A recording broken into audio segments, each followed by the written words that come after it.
Whispers of Wisdom, where we journey together through ancient wisdom and hidden practices, seeking what lies beyond. Namaste and welcome to Whispers of Wisdom. My guest today is Deepti Sudhindra.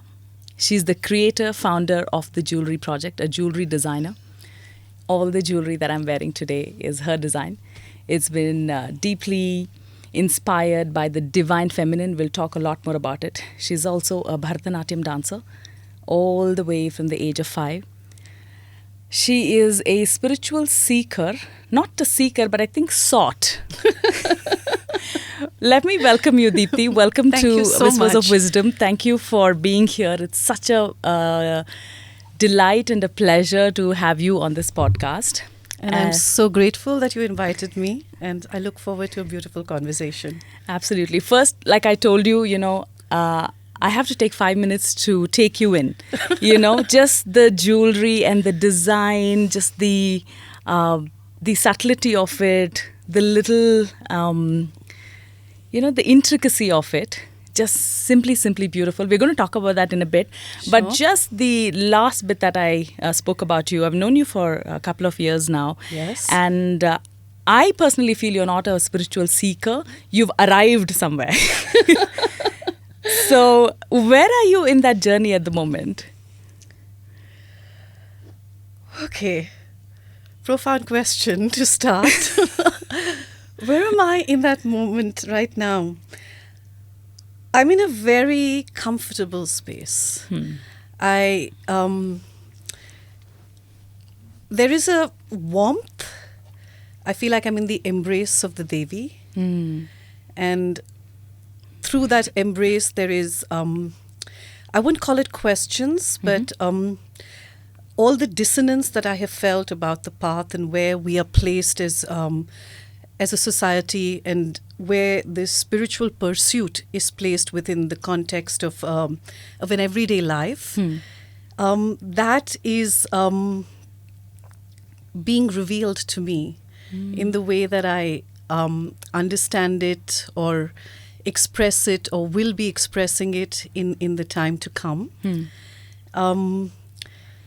So yes, that's really where I'm at, I think, to kind of put it into words, because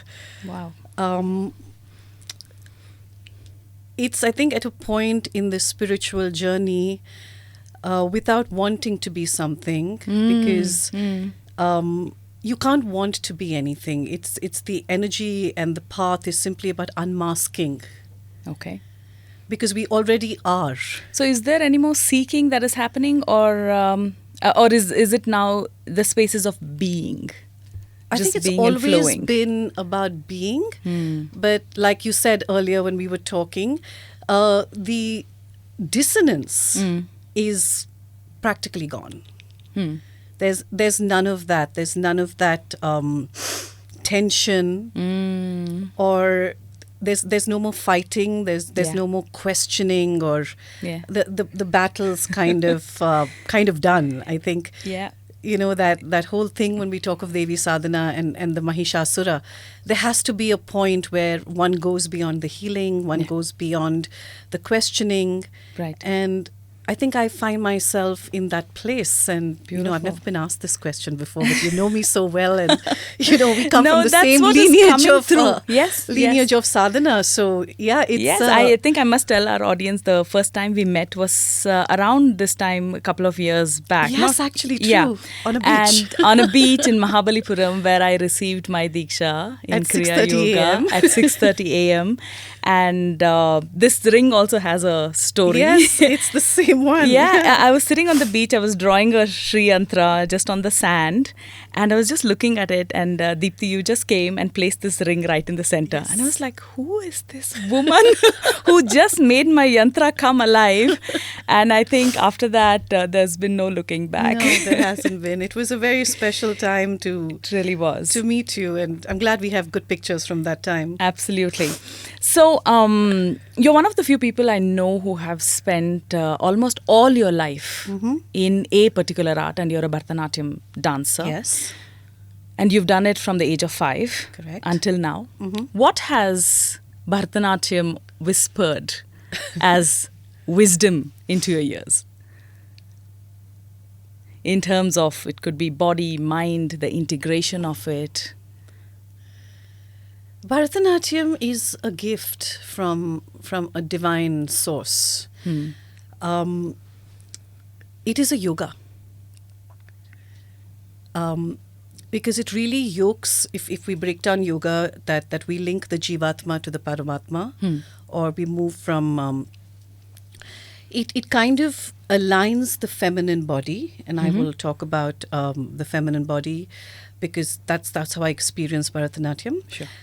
It aligns our body for a life, for a lifetime. It is a sadhana because you're constantly saying you're seeking the divine through your dance. You're seeking to bring alive the energy of the gods and the goddesses. Yeah. You're performing about stories, or you're performing compositions of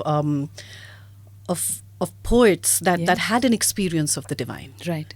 They had an anubhava of the divine. Yes. So I don't think that is the beginning of the sadhana. So when you're 5 years old and you're taught your Adavu classes, you're just going there because it brings you joy, and there is a certain amount of physical strength and stamina that it gives you for life. It gives you resilience like nothing else that I've ever known. To push through, because at least with the training that I received, and I've been very blessed to have unrelentingly strict teachers my entire life. I do not know of a kind teacher. Okay. Okay. Are your teachers watching this? Yes, they're all going to be watching this, and I've said it to them. But I'm grateful because maybe they saw something in me, and it always Bharatanatyam will take you to the edge. Okay. And when you think that you can't do it anymore, and you just need to, you're going to collapse, some other form of energy just takes you over. And this is what the practice teaches you. Okay. That even at the edge of anything that life puts you at, there is an inherent strength if you really, really are connected to your roots.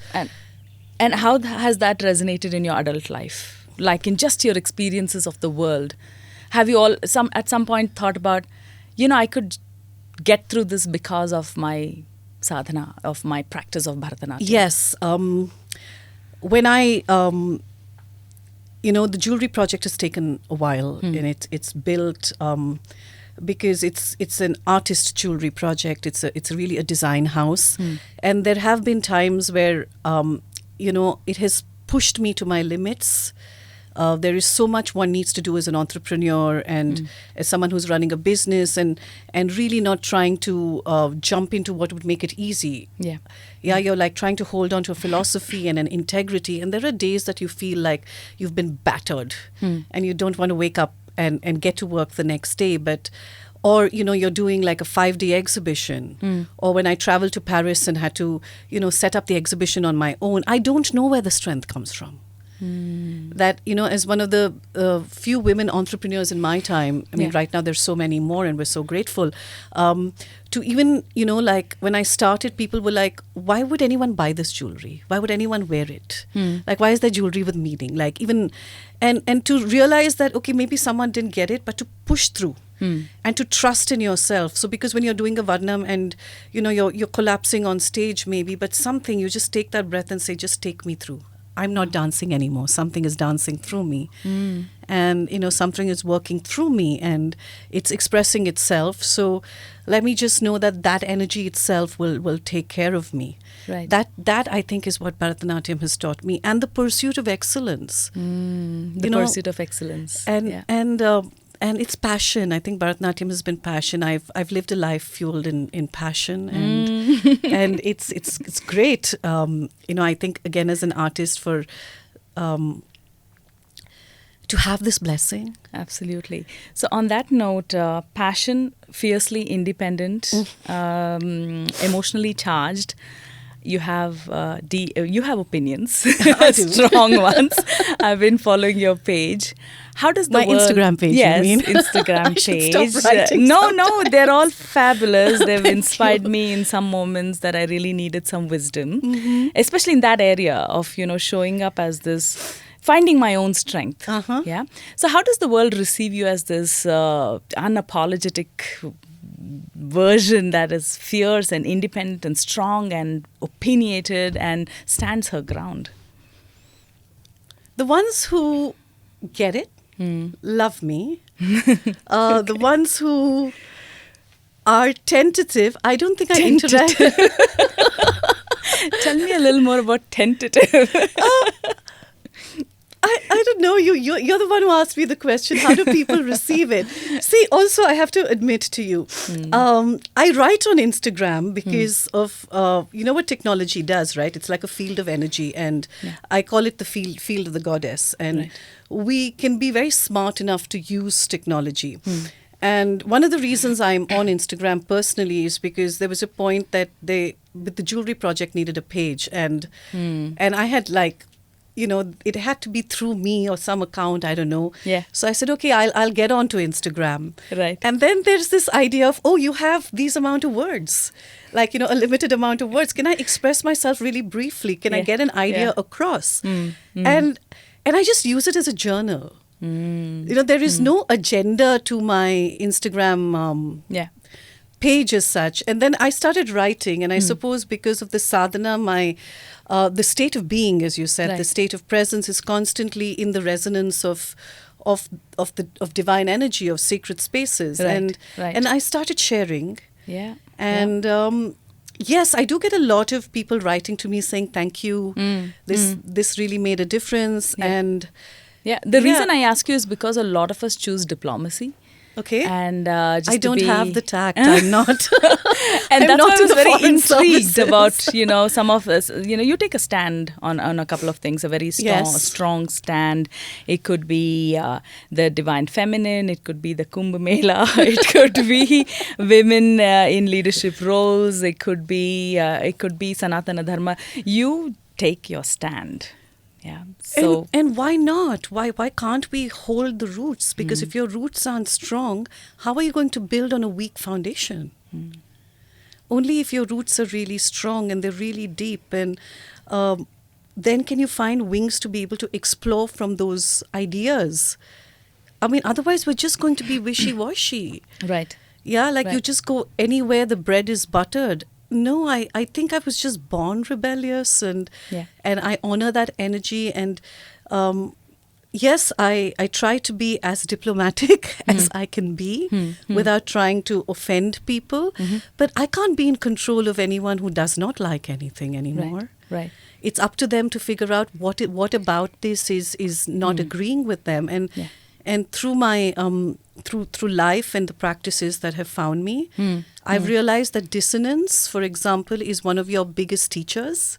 You must actually ask why am I not feeling okay about this? And what's okay for one person cannot be okay for the other, because one person's food is the other one's poison. Yeah, but you have to ask why. Why do you feel dissonance? Is it about the person, or is it about what's coming through that person? Right. And the world has too many opinions any which way, so I'm just adding mine to it. Amazing. There's especially something that I read that you wrote about single women, Okay. As they age and they take up this path of sadhana or spirituality, they're supposed to be a certain way. What is that way? The frugal and simple, and also, how the world has seen spiritual single women in the past. It could be the burning of the witches, or not in the mainstream. We don't even see many women gurus. As well, right? But in your post, you said something about living the life of a yogini and choosing to stay in that power, at the same time choosing beauty and choosing fullness of life and just flowing with the life. So I wanted to know more about what you think, and where are you in life in that space? Sadhana, single, powerful. First of all, I don't think anyone can choose this life. I think one responds to what is best for you to choose at those moments. And just to bring the final response to this large question, when I embarked on the spiritual journey, I didn't think I would get here. I didn't know where I would get. But all I knew was that there was something more. Every single time I reached a certain point in the journey or a threshold on the journey, I knew that something else was calling me. And my duty was just to continuously respond to that and apply a load of common sense to it. Yeah, like that was exceedingly important. And right through the time, I also realized that if I had to walk the path, and if the path was what was really resonating deeply within, right? It also needed a certain amount of abundance. Like you definitely can't travel without money as a woman. And I don't know why we call ourselves single or married. Yeah, I think these labels need to go away. I think it's that's another story. We'll get to that at some point. But so one realizes that you had to work. Right? You had to create your own abundance to be able to be free, because with great freedom comes an incredible amount of responsibility. That's true. Yeah, freedom is not reckless. Freedom is a gift. And you realize that when you have this gift, you better have reverence for it. And you better have you better walk like, what you usually call the spiritual journey is a surasya dhara. It's the razor's edge. And when you're walking the razor's edge, you have to have responsibility. And so it was that constant balance. I didn't, walk the path to become something. Right. Yes, of course, there were questions initially. There was a lot of pain, I would say, not feeling comfortable. And How so? When you in which way? In what ways? Society has an expectation of women, right? And no matter what the inner voice is, society will say that this is what you need to do. Yeah, and what will your family think, or what will the extended family think? But this is a lot of these, like, this is the only way that the human mind or imagination cannot fathom that there were other possibilities. Do you also think society is a little afraid of women They've always been single? They've always been. These Yes. paths? I think you look at history. They've always been, because in so many ways, women with our natural body cycles and the transitions that we go through in one lifetime, we're naturally closer to the divine energy. Because the force operates within us. Right. But then we're clouded. There is so much clouding through expectations, because the mind in itself, when it becomes very rigid, and you say that this is the only expectation for women, because just don't express yourself. Don't be too wild. Don't speak your mind. Right. Just keep quiet. This is the role of a woman, and this also comes from many deep years of programming. Yeah. It's not today. It's not anybody's fault. Today everyone says, continue to use AI, but generative AI is actually damaging the planet. The amount of energy that it takes, the water that it takes in data centers to be able to create that AI. So I know it's not the right example, but it just becomes the normative, right? Right. Like that's really today's normative. So women have always been forced, I think, to be in certain roles, to adhere to that. And I've always been the outsider, Sapna. I think I've gotten so comfortable being the outsider that it doesn't matter. Wow. Because the inner journey has taken care of me. And maybe at the middle of my life, I call this my Vanaprastha years, something is flowering, and I think that is the gift of following my heart. Wow. Whispers of Wisdom, where we journey together through ancient wisdom and hidden practices, seeking what lies beyond.